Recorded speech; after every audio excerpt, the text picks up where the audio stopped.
Tosubwe ekiddako ku AC Media UG. Pretty Nicole mwana muto. Naye manyo lwaki abantu bamujjajinga ng'omuntu omukulu.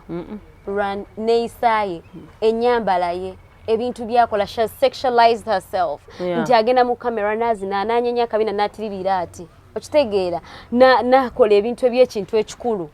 Kati no one is going to be the eri abaga na mwana yo ddala wa myaka 15 nga like yeeyisa kintu kikulu and it's not necessary omwana nga muto fe twabere emyaka 15 ngobera nawo mwe nga toyera na simu akale muntu alina kuba n'essimu okitegeera naye kati essimu ogikozesa ki asomerako Matilda let me tell you it's a .com one. Let me tell you ebyo bya .com kagambe kino abaana b'abantu bagenda basiyaga abaana b'abantu bagenda bakola ebintu olwokubanga abazadde they think yeah, of course people should have funds, but omwana as long nga tanaba kutuuka ku at a certain age naddala ng'omwana akyali mu roof ya muzadde we kati omwana I know kubeera ne limits ne boundaries of using that phone okitegeera nti omuntu omanye nti essimu eno nina okuba nayo olw'ebbanga lino nti essimu mu nnyumba muneeno ku ssaawa nnya I don't want to see oh this is your girl Essie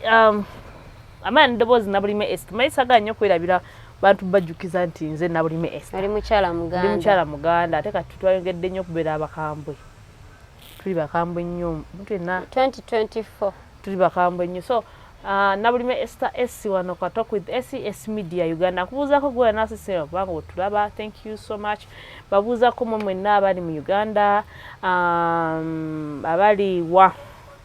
abali mu Qatar abali mu Dubai abali Saudi Arabia babuuzako mwenna abali Canada babuuzako mwenna abali Bungereza Rela goli Bungereza Jonis goli mu America thank you so much mwebale twagala mwebale tubeererawo mwebale kutulaba tusiimira ddala naye nga olunaku olwaleero tuli mu Kiboozi ne Matilda. Matilda, hi. Good, honey. How are you? I'm good. What's up? What's going on? Just obulamu butambula bugenda mu maaso.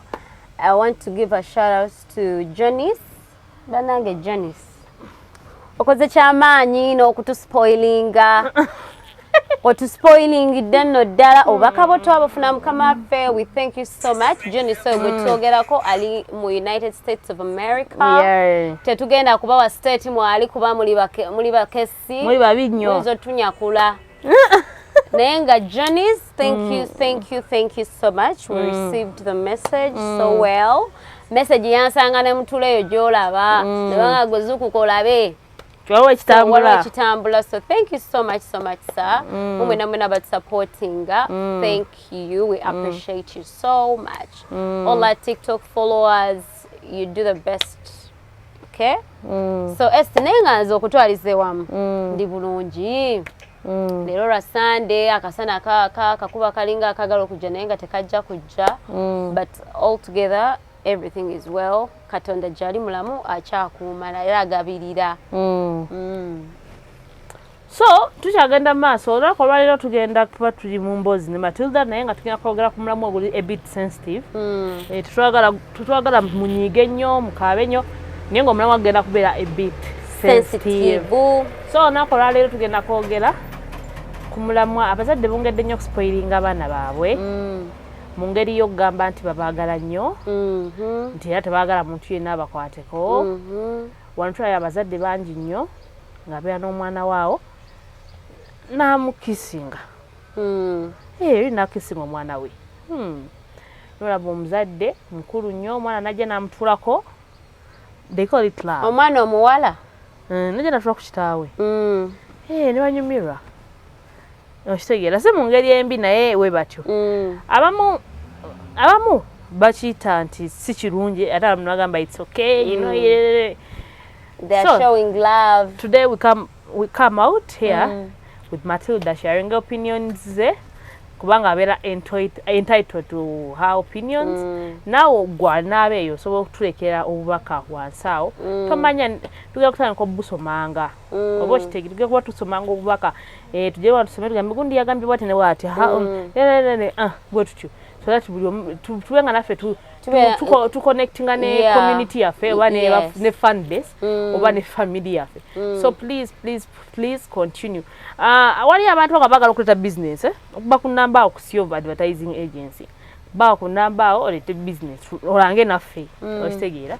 Yes nkakasa onalanga naffe tojja kwejjusa buli kimu kijja kutambula bulungi. However Matilda tugende maaso. What do you have to say about that topic today? Bannange topic eyo anyway topic eyo abantu abasinga like everyone is going to okay it's sort of like sensitive nga bw'ogambye naye nga eri sensitive ku muntu oyo nga si deep thinker oba omuntu oyo nga they could have forgotten our values as Africans oba omuntu oyo nga yeteddemu nnyo Ramadan okitegeera ng'akoppereza nnyo embeera z'abaki z'abannaffe abazungu abo okitegeera naye nga ebintu ebyo byonna byoyogedde bikolebwa wano mu ggwanga era nga tubiraba oba okiraba there are so many incidents where we've been like oli eyo otambula I'll give you a thing that really disturbs me a lot with kids lately. Olaba ku social media okwo kuliko abaana bangi nnyo be baleetako nga they're acting as grown people okitegeera of course babaleeta nti bali talented and they're trying to express their talent nenze mbadde nga ngamba nti abaana abo balina engeri nyingi nnyo ze basobola okuexpressingamu talents zaabwe nga tebamimikinze bantu baki bakulu abaana abo abamu bagenda ne bamimikinga aba celebrities abali sexual like their practices are sexual like from the way they dress to how they entertain their fans nga it's like a sexual way oba kitegeera nti omwana wabanga azina oba like oba ino muyimbi gwalaba gwe yegomba ne waba azina bana abaana nga omusanze omwana omuto nga nyinyonyonyonyonya akabina oba kiraba oba olina osanga omwana nga bamwambaza like very skimpy things. Yes, it is well, but it is not okay for the kids. Okitegeera era nga ku lwensi oyo mbeera nga ngamba nnyo nti let our kids be kids. Let babies be babies. Abaana tuleke okubakeeza oba sexualizing. Oba kitegeera sexualizing doesn't necessarily mean nti omuntu yenyigira mu bikolwa ebyokwegatta n'abasajja oba n'abakazi naye nti the fact that omulese n'abanga amimikinga abantu already abali mu eyo space nti omuyimbi waba performinga azina aregula ati agira ati akunama ati omwana najja n'abikola nawe n'omukubira engalo muzadde oba kitegeera like oba olina okubeera nga oli very tough kubanga abaana abo wookula nga tomulaze nga tomuboggoledde ku eyo stage kwebyo ebintu ebyo abagenda tuka ku time ng'oyagala ogezaako okumugroominga oba omuteeke mu direction nga yawabadda ye kennyini akureasoninge out agambe lwaki obiŋŋaana kati kubanga akuza omulaga nti no it's okay nga ne bona munyonya no you're just trying to you know like show your talent and all that. Kids can show their talents in so many different ways. What are movie industries? Omwana osomutwala munange waba manyo ku acting. Like these kids are really talented. Neze nda baso ku expressing talents zaabwe. Nga they are not sexualized. Nga tali kuyisanga mukazi mukulu. Tayambadde nga mukazi mukulu. Tazinyenga bakazi bano betulaba ababimansiro. Ba video vixens. Abo munyimbe z'abayimba abenjawulo. Nosanga omwana wali wakajina akabina anyenya bend over. Oh, for what? That's a baby. Obo kiraba bulungi nnyo. Then we shall look into kwambala. Abaana abato ennaku zino engeri babambazaamu. Nti osanga omwana omuto, you can go to, let's say, a shopping mall. Ocha esi. In a shopping mall, nga omwana ayambadde nga bamwambaza, let's say, like a very tiny patra, mukomeno waggulu. Kitegeera. Abaana bamu, the parents have even gone ahead to give them crop tops. Omwana nabanga ayambadde ki?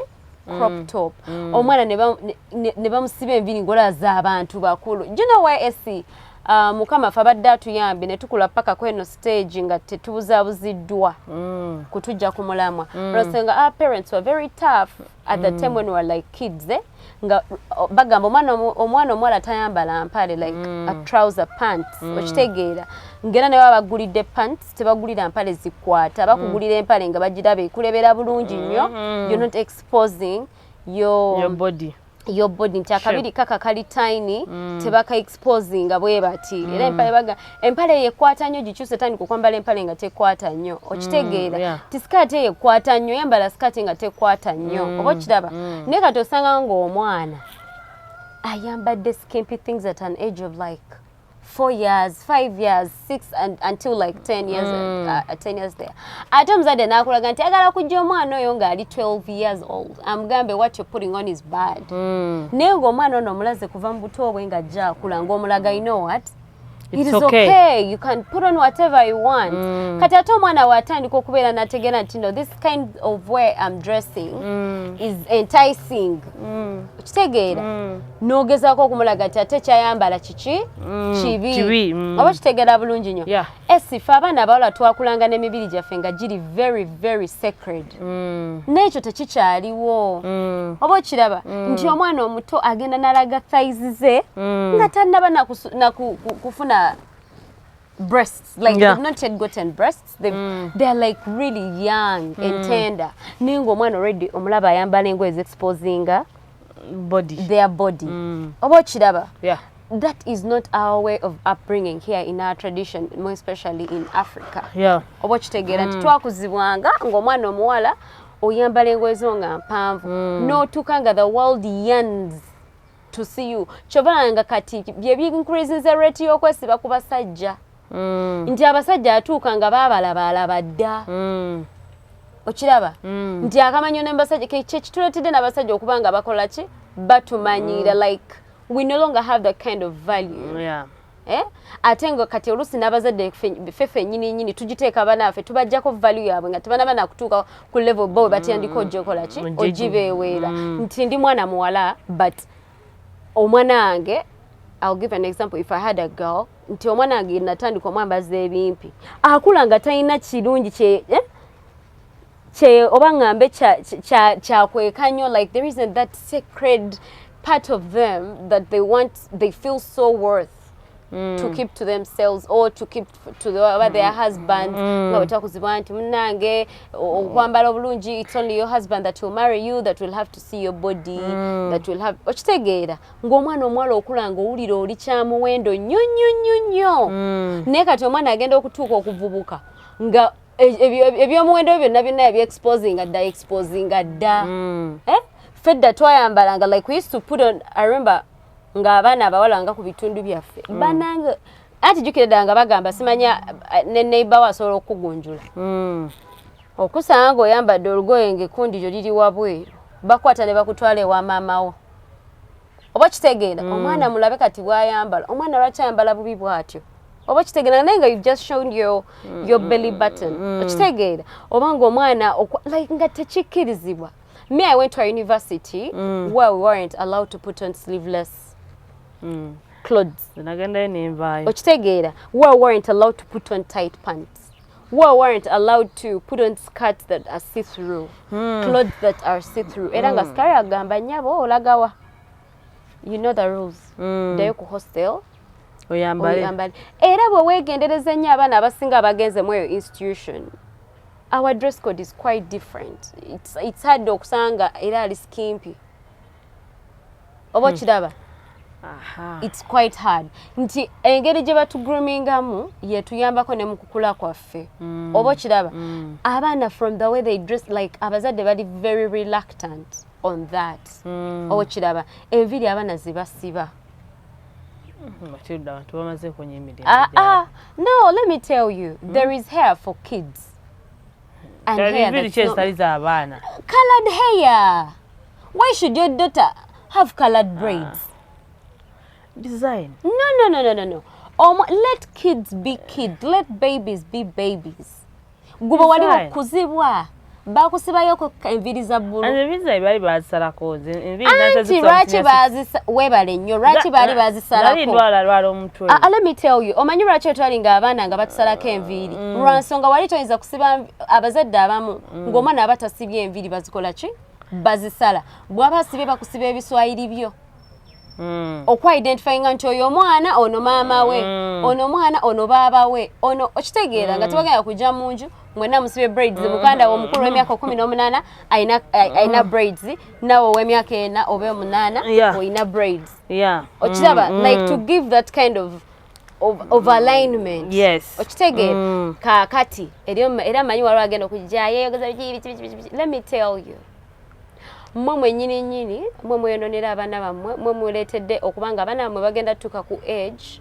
Of course abaana tuzaala mibiri nange I'm not judging anybody naye ng'oluusi the way our kids respond to us nga bali mu kukula ebeera naffe fault yaffe nga bazadde baabwe ffe tubeera twabawa ebyo ebiwawaatiro ne bijja nga bikula kati gwe ku stage otukira n'ogamba okay now I need to align my daughter eno topic erinyo ku baana abawala okitegeera nti now I need to align my daughter to do the right thing nti abeere nga akola ebituufu omubiri gwagukuume biki ngaeyo ekyo ekintu wakimuggyako dda okitegeera kati ogenda mugamba akuume ekyo already gwe muzadde nga gwe yamuguliranga bupatra nga gwe yamuguliranga obusikati obumpi nga gwe wamukiriza nga yambale engoye z'ekintu ekikulu nga naye waliwo abaana bosanga esi nga yambadde nga muntu mukulu nga naye mwana let babies be babies. Let's let kids be kids. Baby utegeeza baby abera no like omwana yenna ku muzadde wabeera baby naye ku mama oli baby ndi baby naye tasobola kumpita baby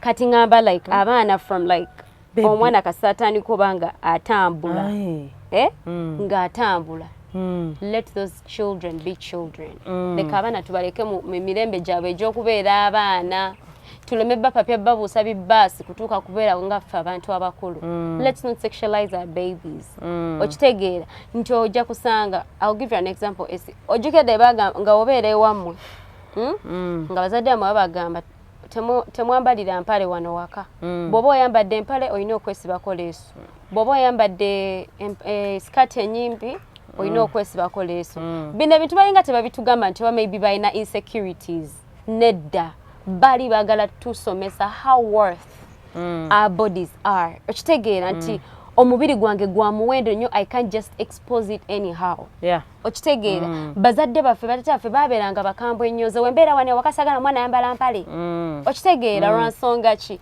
abaana bala tukula ne tugimuka n'oba nebbinanga ddene likoma eno hips nnene ziva eno zidde eri okitegeera bulungi nnyo kati nga bagezaako okukulaga nti that body is too precious you cannot like just put it on the show like that oba kiraba gubikire munda era abaana abasinga esibo betegereza bakola ebikolo byabwe najja ne Kampala n'akunama naye nga manyi bulungi wabaddayo ewaabwe bw'aba talina muleesu tasalalikirira waabwe ajja kwambala gomesi okitegeera ajja kwambala buno obuteeteeyi bawuyita bwani bukafutaani obuteeteeyi obwo abakyala abafumba obukale babeera nabo ogubeera ewaka n'abaana bawiize bonna buli omu buli muwala abanako wali mu suitcase okategedde kalitwalo ng'ebiri kitundu esatu yawe butyo naye nga nkubira esi nti ebintu ebyo tebabitugambanga nti byali tebiriimu magezi oba nti bazadde baffe babeeranga insecure okitegeera nga tuyinza kusanga mwana musimanyi omwana omuwala yatudde ku bisambi bya taata we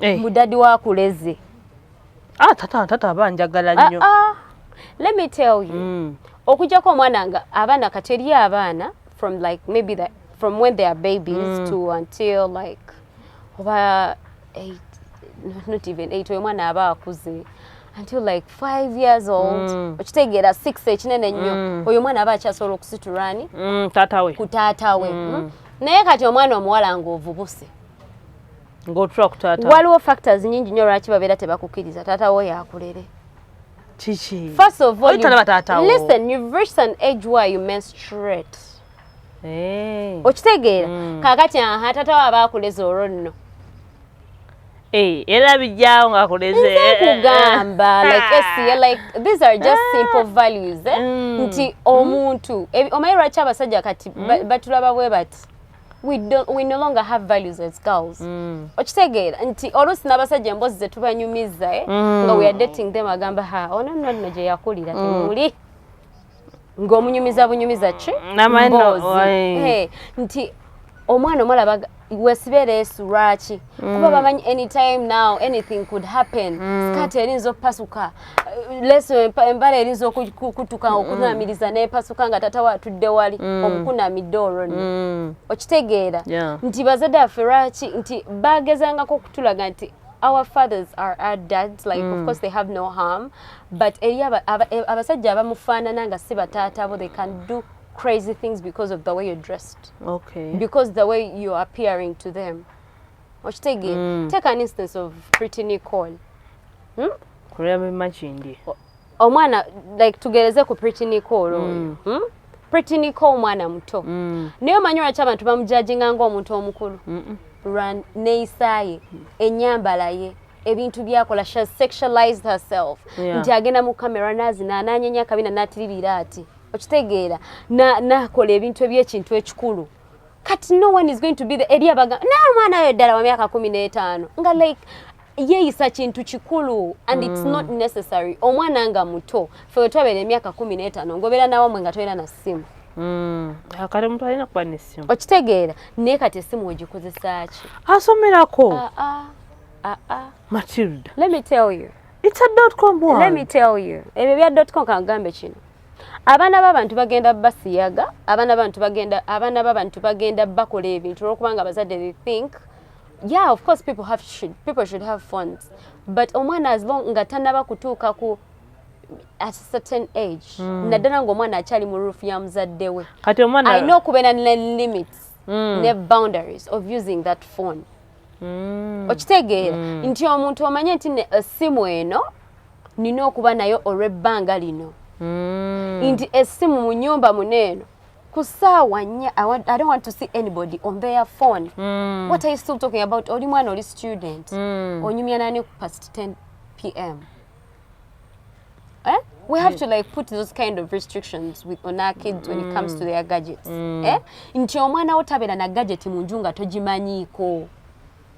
Nze nina mukwano gwange okimanyi omwana we yayina essimu. Nagamba negwe Matilda abaana baffe batususeeko omwana wange butalina like namugulira essimu nga tugamba yakusoma nga gwe kyobadde ogamba ne bamugulira essimu because sente weziri ate nga basobye affordinga ne bamugulira omuzadde n'amugamba bring that phone ne ba erasing all the apps okitegeera naye omukyalo oyo manye ekyamuyamba yali very tight, yali a tight marking omwana we kati mbulumu oba baali balagawa naye nga takimanyi tuno like omwana we yavanga n'ewaka n'agenda na like when the lady used to leave home the daughter would get the phone na recordinga videos ng'ayambadde wigs ze biki ng'ebyo n'ebintu takola ki tabimanyi but because she was very strict on her kids phone lumu ng'agamba omwana we give me your phone agenda okusanga nga zi Snapchat zonna ze bajjamu omwana yazizaamu agenda okusanga buli kimu kyeba okitegeera nga omwana yabizzaamu ng'omwana ali mu chattinga n'abasajja ng'omwana tanaba natula P7. P7? Yes. Nga tanaba nakutula P7 ate nga bachattinga nabo nga basajja bakulu like not old men because she gave an example n'agamba mbu omwana yalina like, it was like their teacher. Okitegeera nga omwana anyumya. No, I'm sorry, it wasn't a teacher. Abalezi bana abakulu ababeera kusoma nti katono omwana ali mu P5 then there are those P7 boys. Nga benyumiza ebintu amugamba send me your breasty, send me your you know those kinds of things. Era yangamba banaye matina kubira ekyanyambye omwana wange nakitegedde like mbadde very tight. Nali sayagalangako mwana wange kuba nakyo na simu. Era ne mukwata ne tumutwala ku poliisi. Ng'omuzadde yakambuwadde. Wulira n'agenda n'agamba omusirikale nanga nkubulire omusirikale. Omwana wange musanze ng'akola ebintu ebitali naye njagala omukanga omutiisetiise. Namugamba ogenda njawo mugawo ogenda musiba. Like for her that's what she thought could threaten her kid to do right. Era n'agenda omusirikale namugamba omwana ono mukuleetedde ng'amaze oteesa n'omusirikale. Omwana ne bamutuusa omusirikale teyakambuwala. Namugamba gwe tugenda kusiba. Omwana n'akaaba ne yeetonda n'agamba mami I'll never do it again. Bwe baddayo ewaka baasabula omwana tata waba yakakoma ate ono asinda abadde ki omwana omanyi kyemuze namugamba naye muleete nange mwongere okitegeera kati bino ebintu tulina obijjamu like katolanga bo baakambwalira enkambwala yaffe ey'ekiddugavu so but honey you shouldn't have beaten us so hard already obadde wamutute edda eri bamukanzekanzeemu nagaana edda nange mweyongerere n'ategeera how intense that was era ese omwana oyo bwaddamu n'akola ekyo ekintu omanya yali yakitandika dda nga gwe tokola ki tokimanyi so abazadde balina okubeera very very careful ekyogamba omanyi banene abantu abatononera abaana babasanga ku masimu ago okiraba nze yesterday my sister yankubidde nga ngamba yankubira ejjake omanyi gundi yagambye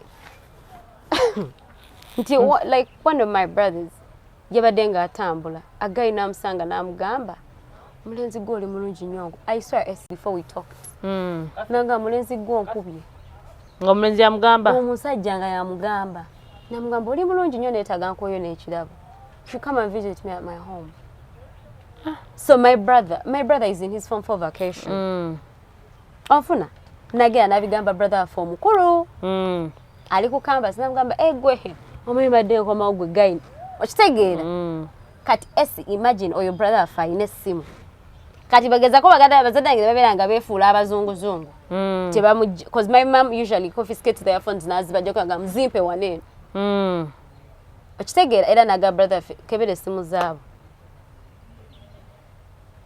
okiraba kati imagine abaana abo okwekola obusolosolo root cause eva waka okitegeera nti omwana akula ewaka nga ayambalanga bwakola ki bwayagala omwana atuula akeera ku makya nga ayogeranga bwakola ki bwayagala nti agenda kujja ayogera ennyonyonyonyo nga teyamuga negguguli kitoyogererako wansi lwaki oyogera olumuuka otyo era ojja musanga be baba nayogerera waggulu tokubye nnyo nze nkubuulira nga tukuba wano sauti eno tuli ku mulimu naye ngamba mu bulamu obwa bulijjo omanyi eriyo abantu boyogera nabo nga tayogerera wansi okubye point nga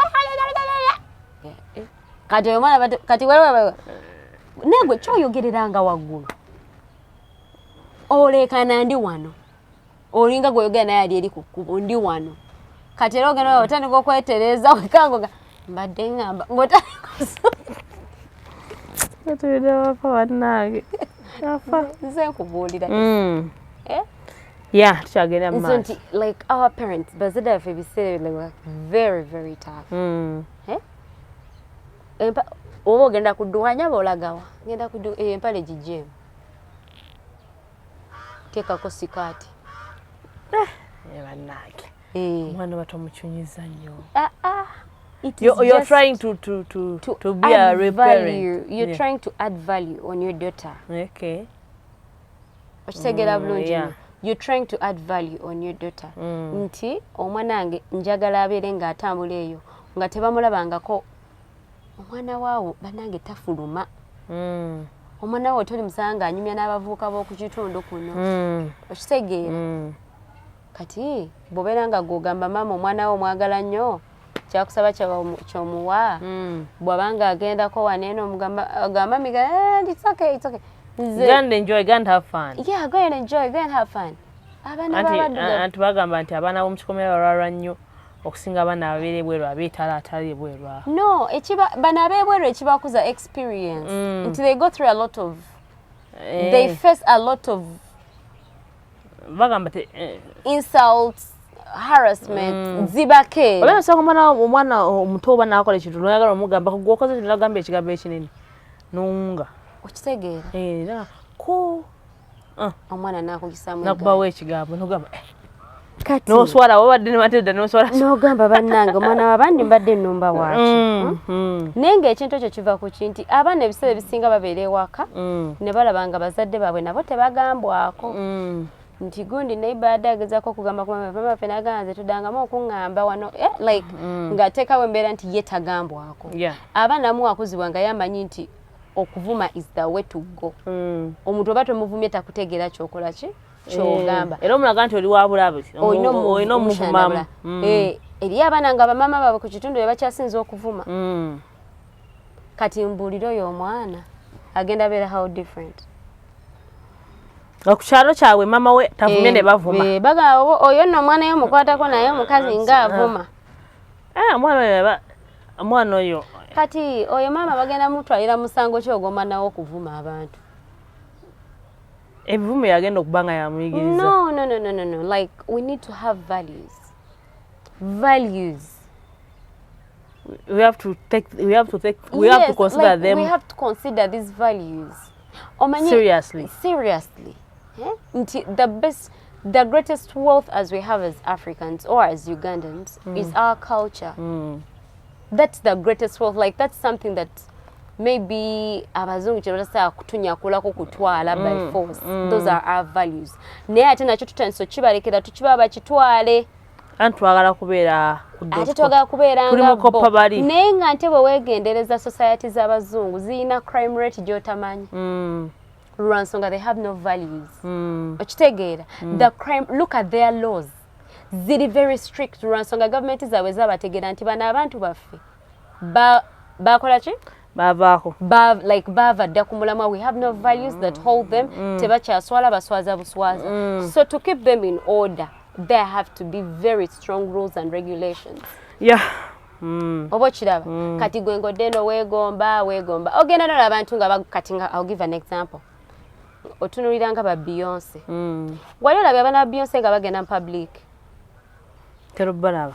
Omanyi wali olabye nga bambadde enkunami. No, omwana ennaku zino abadde akuba omuziki omuyitaani? Blue Ivy. Yeah, Blue Ivy. Ayambala bibbagi bye biwanvu nnyo nga bikoma eri n'ateekako sinika ye ne jaketi nga nnene nnyo.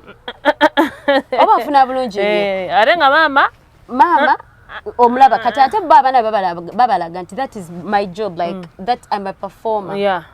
Era nga osangibwa nti bw'aba avudde ku stage ayambala nga maama. No point. Okitegeera nti this is my job, I'm a performer, but off stage I'm a mother. I have to dress like a mom.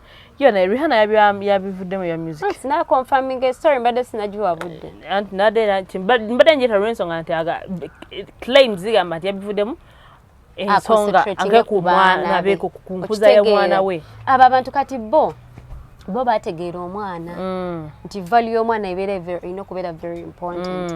Nti esi ojja kusanga nga abazadde lately we are very busy. We don't even know the things our kids do. Oba kiraba, we do not know the conversations that they have. We don't know the kind of kids they play with. Fedda twabeeranga nga mama amanyi abaana bozanya nabeeranga nga saakola ng'ozanya n'abaana abaana bawo tebawulira. Okiraba, abaana baawo nno bangamba balimu obubibbi. Ate bwe baba wabira bazadde bawe tebabagambako. Era nga bwe bakusanga saakogana ozanya n'abaana abo. Yamiggo. Okitegeera. Kituufu. Naye nga gwe esi kyogamba kyekyakuyambako. Nga naye mwagendanga ne mu class nga babagamba what are the things that have raised drug abuse nga bagamba peer pressure kiva kuki associating yourself with people that engage themselves in those specific activities n'ogenda on bandwagon. Pressure gyobafunamu nti olaba obalimu obeetaaga olaba they are cool, then you're like I need to also do peer pressure. Getting pressured from like your peers. So abazadde like parents, please go back to the old values that us Africans hold, because like our behaviors yetwawula ku bantu abalala ne wetuba tulinnya ennyonyi ne tugenda mu bazungu. There is a reason why they get so attracted to us, because we have an element they can never put back. Wabo bagifiirwa dda. Oba okitegeera nti balina nti kyovola bw'ogenda kwesanga ng'ogenda mu US nga abaddugavu abavudde straight from Africa, they will not like African Americans be basanze eri kubanga babalaba nga culture zaabwe ziri very colliding. Yes, omulaba fena we are all dark skinned and all that, tulina ennyindo nnene tulina naye our values matter. Colliding, nti ogenda bana omuntu gwobadde no Africa wamanyira ekyo kirala ogenda otuuka eri nga bo bakikola recklessly.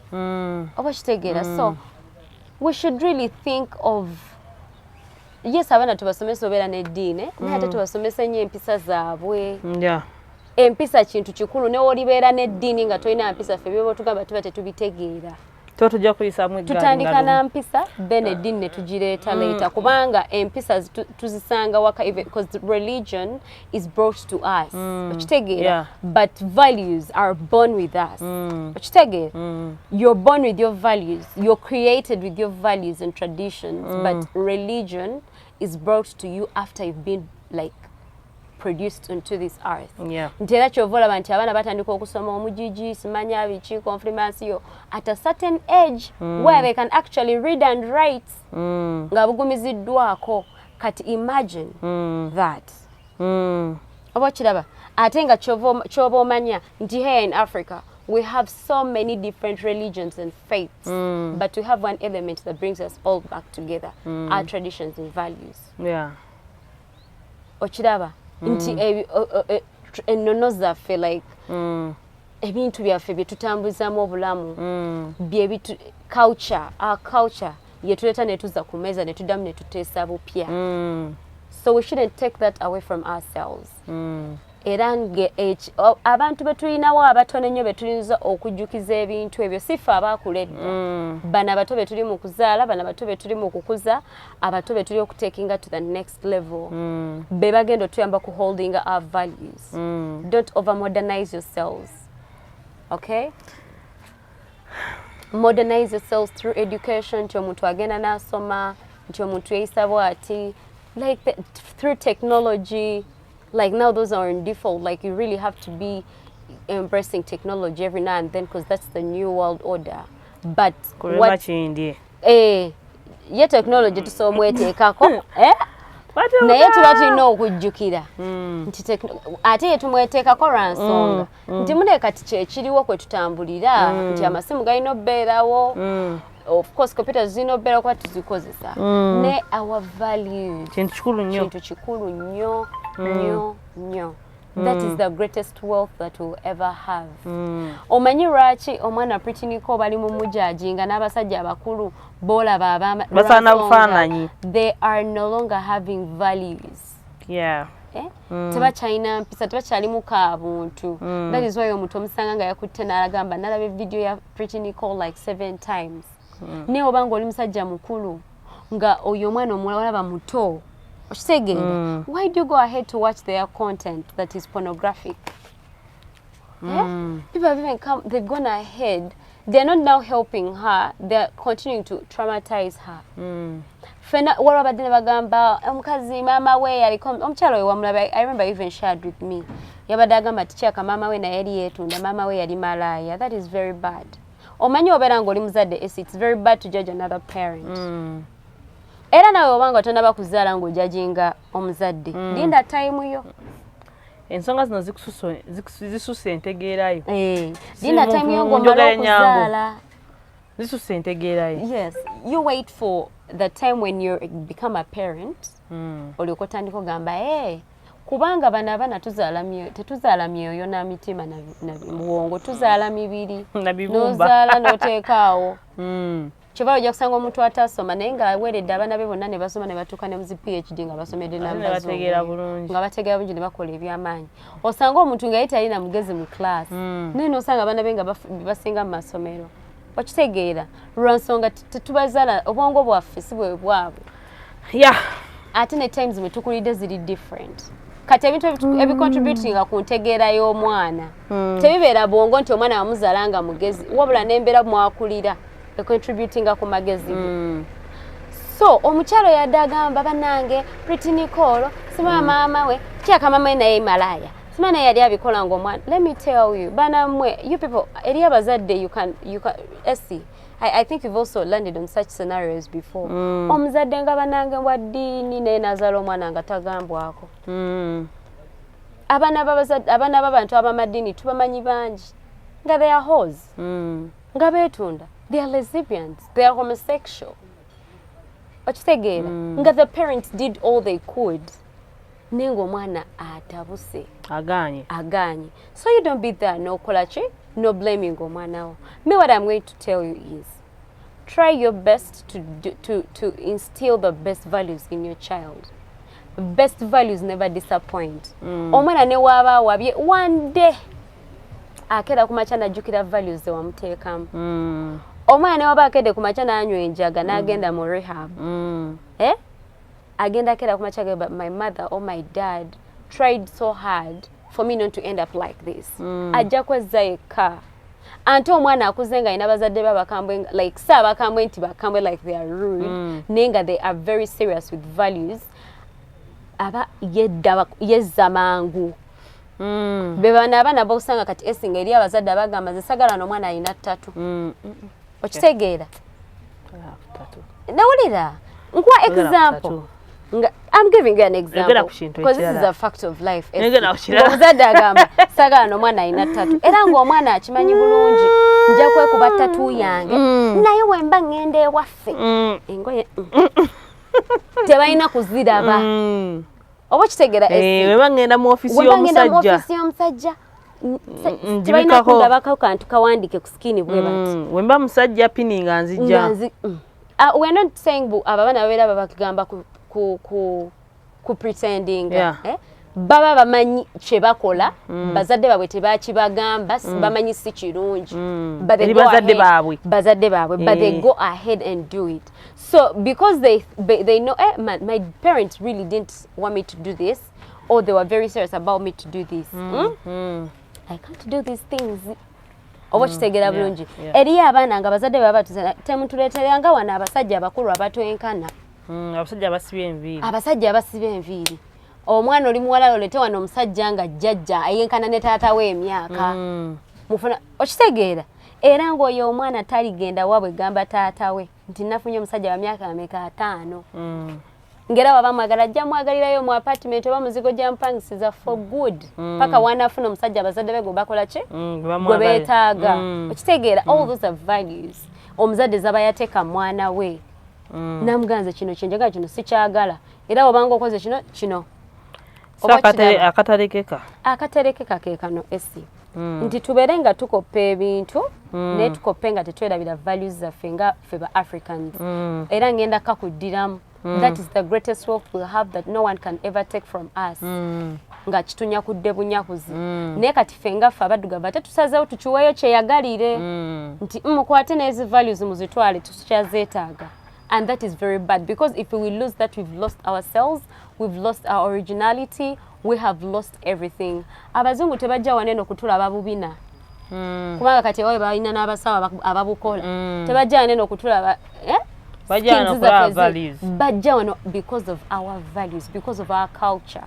Nti waliwo ebintu bingi nnyo bo bye batalina bye beegomba bye bagamba we wish we could get this in our communities but they cannot.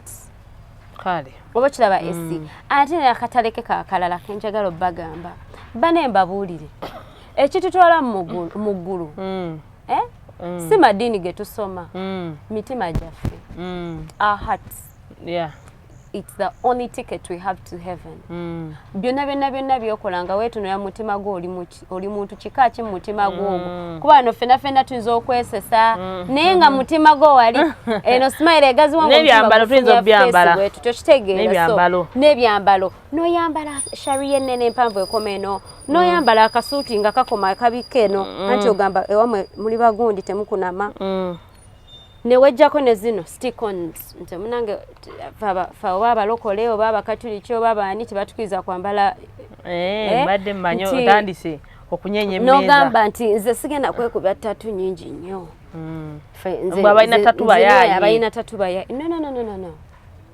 wemba musoma bayibuli bulungi bakugamba omubiri gugenda kuvunda gugwewo tegulina gye gugenda naawe muggulu kujjako kati eriyo be bazisomera naye oba ogisoma nti emyoyo gyaffe gye gikola ki gye gigenda mu era Katonda kyagenda okujejinga omwoyo gwo gukuva mu mutima muno negugenda gaguspreading ewalala wonna okitegeera so your heart God doesn't judge us because of our religions and faiths and the things that we believe in God judges us because of our hearts and our actions kati omutima gwo guchecking intentions zo zichecking empisa zoteeka mu baana bo zichecking kyoyagaliza mwana munno kyoyogerera omwana munno onaasanyuka nga bakyogeredde owuwo okiraba kyoyogerera omwana w'omuntu n'omujajinga nze ndowooza abaana baneno esi abali abatonga kati nga Pretty Nicole